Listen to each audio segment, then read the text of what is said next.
pictures of the way things used to be. Boxes with everything but what you can't keep. Tiny boxes. And I remember writing it in the basement of my apartment, surrounded by a bunch of boxes that I'd moved from one house to another. We carry around these things, and they're sort of like misplaced memories.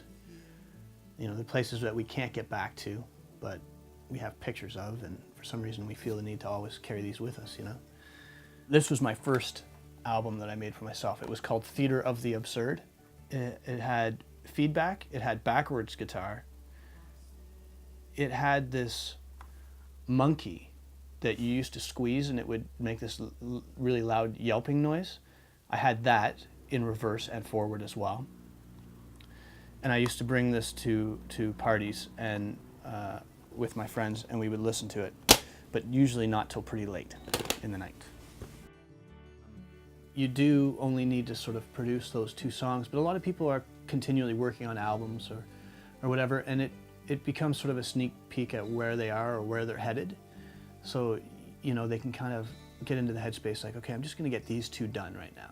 At least in my case, that's where I'm at, is I'm gonna get these 2 done, and then it's sort of inspiring to continue and finish the full-length record, you know? All the bands that we loved at one point or another, they were out on vinyl, you know? And it was something physical that you could hold. With digital stuff, it was like, well, I've got 4,000 songs now.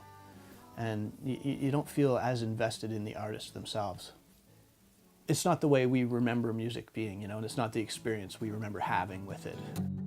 Comes in waves when you're sleeping,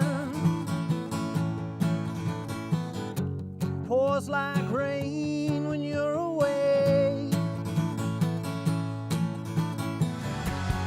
All these memories you can't place on, from when you were young and on your way. Is it better to fear the unknown or to know and fear it anyway? It's been different every time, and I enjoy that. It's never the same experience. For the most part, my memories are all fond of just the artist because we've all had a common sort of goal.